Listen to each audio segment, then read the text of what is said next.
ಎಲ್ಲಿಗಿದ್ದೀರಿ? ನೀ ಎಲ್ಲಿಗಿದ್ದಿ Khaja? Very good. ನೀ ಎಲ್ಲಿಗಿದ್ದೀಪ್ಪ? ನೀನು ನಾ ಪ್ಲೇನ್ ತಪ್ಪು ಬರಿಬೇಡ್ರಿ, ನೋಡ್ಕೊಂಡು ತಪ್ಪು ಬರಿಬೇಡ್ರಿ. ಹಾಂ, ನೀ ಎಷ್ಟು ನಿಲ್ಲ ಏನಿಗದಿ? ನೀ ಇಲ್ಲಿ ಮುಂದೆ ಡೆಸ್ಕ್ ಕುಂದಿರ್ಬೇಕು. ಕಾಣ್ತಾವ ನೀನು? ನೀನು ಎಷ್ಟು ಬಗ್ಗೆ ಬರೀತೀಯೋ? ನೆಲ ಶೆಟ್ಕೊಂಡು ಕುಂದ್ರು. ಹಂಗೆ ಕುಂದಿರ್ಬೇಕು, ಹಂಗೆ ಕುಂತು ಬರಿಬೇಕು ಯಾವಾಗಲೂ. ಹಾಂ, ನೀನು ಸರಿಯಾಗಿ ಕುಂದು ನೆಟ್ ಕುಂದ್ರು. ಹಾಂ, ನೆಟ್ ಕುಂದ್ರು, ಹಂಗೆ ನೆಟ್ ಕುಂದಿರ್ಬೇಕು. ಹಿಂಗೆ ಬಗ್ಗಿಸ್ತೀಯ ಅದಕ್ಕೆ, ಹಿಂಗೆ ಸೀದಾ ಕುಂದ್ರು. ಹಾಂ, ಹಿಂಗೆ ಕುಂತು ಬರಿಬೇಕು. ಹಾಂ ಜನ, ಹಾಂ, ಇಲ್ಲಿಗ ಡೂ ಹಾಕಿ ನೋಡಿ ಕಟ್ಟ. ಹಾಂ ಜನ, ಯಾರು ಕರೆಕ್ಟ್ ಕುಂದಿರ್ತೀರಿ? ಅಷ್ಟು ಶೆಟ್ಟಿ ಬೇಡ ಪೂರ. ಯಾವಾಗಲೂ ನಡ ಬರೆಯುವ ಮುಂದೆ ಸೀದಾ ಇರಬೇಕು. ಇವಂದಂತೂ ಕಣ್ಣಿನ ಸಮಸ್ಯೆ ಬಿದ್ದಿರ್ಬೇಕಪ್ಪ ಪಾಪ. ಕುರ್ಚಿ ಮೇಲೆ ಕೂತ್ ಬರಿತೀನ? ಅಭ್ಯಾಸ ಮಾಡೋದಂದ್ರೆ ಏನು ಗೊತ್ತಾ? ಅಭ್ಯಾಸ ಮಾಡೋದಂದ್ರೆ ತಪಸ್ಸು ಮಾಡಿ ದೇವ್ರನ್ನ ಪಡ್ಕೊಂಡಂಗಂತ. ಏನು ಹೇಳ್ರಿ ತರುಣ? ಅಭ್ಯಾಸ ಅಂದ್ರೇನು? ತಪಸ್ಸು ಮಾಡಿದಾಗ ದೇವ್ರು ಹೆಂಗೆ ಸಿಗ್ತಾರಲ್ಲ ಹಂಗೆ ಅಭ್ಯಾಸ ಅನ್ನುವಂಥ ಒಂದು ವಿದ್ಯೆಯನ್ನು ತಪಸ್ಸು ಮಾಡಿದಷ್ಟು ಸೀರಿಯಸ್ ತೊಗೊಂಡ್ರೆ ವಿದ್ಯೆ ಅನ್ನುವಂಥ ದೇವ್ರು ಸಿಗ್ತೈತೆ ನಿಮ್ಗೆ. ಹಾಂ, ತಪಸ್ಸು ಮಾಡಿದಾಗ ದೇವ್ರು ಸಿಗ್ತಾನ. ಹಂಗೆ ವಿದ್ಯೆ ಅನ್ನುವಂಥದ್ದು ಅಭ್ಯಾಸವನ್ನು ತುಂಬ ಸೀರಿಯಸ್ ಮಾಡಬೇಕು, ಅಂದ್ರೆ ಸಿಗ್ತೈತೆ ಅದು. ಈಗ ತಪಸ್ಸು ಮಾಡ್ತಾನೆ ಇವರು ಋಷಿಮುನಿಗಳು ತಪಸ್ಸು ಮಾಡ್ತಾರೆ. ಒಂದು ಕಣ್ ತೆಗೀದು ಒಂದು ಕಣ್ ಬಿಡೋದು ನಾಟಕ ಮಾಡಿದ್ರೆ ದೇವ್ರು ಸಿಗ್ತಾನ? ಯಾವಾಗ ಸಿಗ್ತಾನೆ ದೇವರು? ಅನ್ನ ನೀರು ಬಿಟ್ಟು ರಾತ್ರಿ ಜಪ ತಪ ಮಾಡಿದಾಗ ಅವಾಗ ದೇವ್ರು ಬಂದು ಪ್ರತ್ಯಕ್ಷಕ್ತಾನ ಅಂತ ಹೇಳ್ತಾರೆ. ಈ ಅಭ್ಯಾಸನೂ ಹಂಗೆ ಸೀರಿಯಸ್, ಫುಲ್ ಸೀರಿಯಸ್ ಸಿಗ್ತೈತೆ ಅದು ಅಭ್ಯಾಸ ನಿಮ್ಗೆ.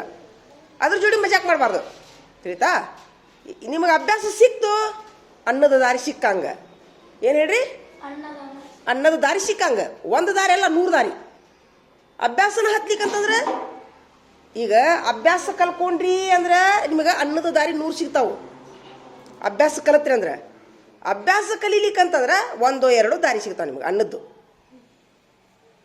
ಯಾವ್ದು ಬೇಕಿದ್ರಾಗ 100 ದಾರಿ ಅನ್ನದ ದಾರಿ ಬೇಕೋ 1 ದಾರಿ ಬೇಕೋ? ಹಾಂ, 100 ದಾರಿ ಒಳಗೆ ನಿಮ್ಗೆ ₹1,00,000 ಪಗಾರದ್ದು, 10,000 ಪಗಾರದ್ದು, 20,000 ಪಗಾರದ್ದು, PUC, ಡಿಗ್ರಿ, 10th. ಈಗ ನೋಡಿ ಒಂದು ಇದನ್ನು ಕರೆದಾರ, ನೋಟಿಫಿಕೇಶನ್ ಕರೆದಾರ. ಈಗ ಏನು ನೋಟಿಫಿಕೇಶನ್? 7th PUN ಕೆಲಸ, 8th PUN ಕೆಲಸ, 9th PUN ಕೆಲಸ, 10th ಮತ್ತು ಅದ್ರಾಗ ಒಂದು ಸ್ವಲ್ಪ ಟೇಬಲ್ ಒರೆಸೋದು, PUC ಸ್ವಲ್ಪ ಮೇಲೆ, ಡಿಗ್ರಿ ಅದಕ್ಕಿಂತ ಮೇಲೆ ಕೊಡ್ತೀನಿ ತಡಿ. ಹಿಂಗೆ ಈಗ ಅರ್ಜಿ ಕರೆದಾರ. ಈಗ ನೀವು ಮತ್ತೆ BA high school sir, degree IAS tahsildar, ಕೇಳಿಲ್ಲ ತಹಶೀಲ್ದಾರ್, ಮುಂದೆ MA MSc ಅಥವಾ ಲಾಯರ್ ಆಗ್ಬೇಕಂದ್ರೆ LLB MSc ಕಲತ್ರ ಮುಂದೆ DC ಆಗ್ಬೋದು. ಪರೀಕ್ಷೆ ಇರ್ತಾವೆ, ಪರೀಕ್ಷೆದಾಗ ಪಾಸ್ ಆದ್ರೆ ಅಂತಂದ್ರೆ ಯಾವ್ದಾರ ಡಿಗ್ರಿ ಮಾಡ್ಕೊಂಡು ಯಾವ್ದಾರ ಪರೀಕ್ಷೆದಾಗ ಪಾಸ್ ಆದ್ರೆ DC ತಹಶೀಲ್ದಾರ್ ಆಗ್ತೀರಿ. ಏನಪ್ಪ ಹಿಂಗೆಲ್ಲ ಹುದ್ದೆಗಳು ಇರ್ತಾವೆ. ಈಗ ನಿಮ್ಗೆ ಅಕ್ಷರ ಜ್ಞಾನ, ಈಗ 1ರಿಂದ 7ನೇ ಮಟ್ಟ ಅಕ್ಷರ ಜ್ಞಾನ ಇಲ್ಲೇ. ಏನು ಹೇಳ್ರಿ? ಅಕ್ಷರ ಜ್ಞಾನ ಇಲ್ಲಿ ಕಲತ್ತೀರಿ ಅಂತಂದ್ರೆ ಹೈಸ್ಕೂಲಿಗೆ ನಿಮ್ಗೆ ರಪ್ಪ ಅಂದ್ರೆ ಇಲ್ಲಿ ಅಕ್ಷರ ಜ್ಞಾನ ಸ್ವಲ್ಪ ನಾಲೆಜ್ ಸಿಗ್ತೈತೆ ನಿಮ್ಗೆ ಪ್ರೈಮರಿ ಒಳಗೆ. ಹೈಸ್ಕೂಲಿಗೆ ಹೋದ್ರೆ ಅಲ್ಲಿನೂ ಫುಲ್ ಅಭ್ಯಾಸ. ಅಲ್ಲೇ ಮುಂದೆ PUC ಅಲ್ಲಿನೂ ಫುಲ್ ಅಭ್ಯಾಸ. ಮುಂದೆ ಯಾವ್ದಾರು ನಿಮಗೆ ಕೋರ್ಸಿಗೆ ಹೋಗ್ಬೇಕು, ಡಾಕ್ಟರ್ ಆಗ್ಬೇಕಾ, MBBS ಹೋಗ್ಬೇಕು, CET 1ನೇದಿಂದ 10th ಮಟ್ಟ. ಲಾಯರ್ ಹೋಗ್ಬೇಕಾ, ಲಾಯರ್ಗೆ CET ಇಲ್ಲ. ಟೀಚರ್ ಆಗ್ಬೇಕಾ, ಅಲ್ಲಿನೂ CET. ಟೀಚರ್ ಆಗ್ಬೇಕಾ CET, ಪ್ರತಿಯೊಂದಕ್ಕೂ CET ಅಂದ್ರೆ ಏನು? 1ನೇದಿಂದ 10th ಮಟ್ಟ ಏನು ಕಲ್ತಿರ್ತಿಲ್ಲ ಅದು ಬರ್ತೈತಲ್ಲ ಅವಾಗ. ಅದಕ್ಕೆ ನೀವು ಈಗಲಿಂದ ಸೀರಿಯಸ್ ಆಗಿ ಅಭ್ಯಾಸ ಮಾಡಬೇಕು, ತಿಳಿತಾ? ಮಾಡ್ತೀರಾ? ಹಾಂ, ಮಾಡ್ರಿ. ಹಂಗೆ ತೋರ್ ಮಾಡ್ರಿ. ಓಪ ಮುಗೀತಾ? ಹಾಂ, ಮುಗೀತು. ಈಗ ಓದಿಸು ಅಂತ ಯಾರು ಮುಗೀತು? ಓದಿಸು ನಡ್ರಿ. ಈಗ ನಡಿ, ನೀ ನಡಿಯೋ, ಅಲ್ಲಿ ನಡಿ, ಬೋರ್ಡಿನಂತೆ ನಡಿ, ಓದಿಸು ನಡಿ. ನಾ ಓದಿಸ್ತೀನಿ, ನಡಿ ಬಾ, ನೀವು ಒಬ್ಬನ ಓದಿಸ್ ಬಾ. ನಾ ಹೇಳ್ಕೊಡ್ತೀನಿ, ಕಟ್ಗಿ ತೊಂಬ. ಇದೊಂದು ಸಾಲ ಓದ್ಬಿಡಿ ನೀನು. ಕಟ್ಗಿ ತೊಂಬ, ಕಟ್ಗಿ. ಇದ ನೋಡಿ ಬ್ಯಾಡ ಅನ್ನೋದು. ಈಗ ಹೇಳಿ ನೋಡಿ, ಸೀರಿಯಸ್ ಆಗಿರಿ ಅಂತೇಳಿ.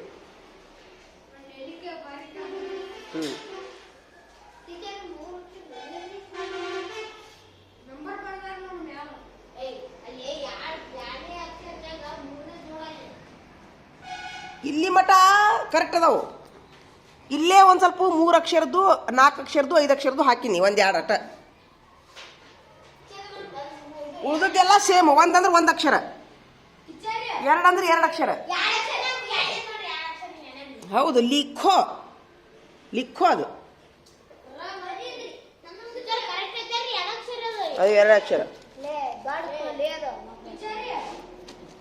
ಲಿಖೋ ನೋಡೋದು. ಆಯ್ತು.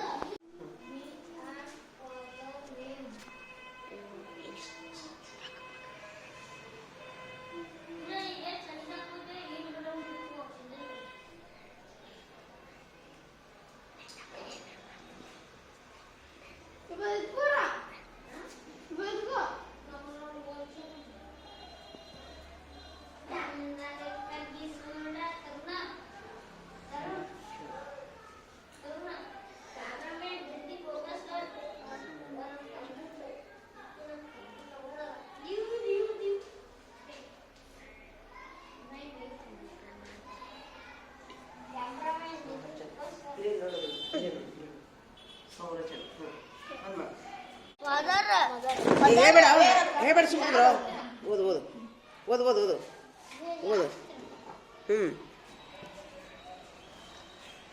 ವೇರ್. ಹಾಂ, ವೆರಿ ವೆರಿ ಗುಡ್.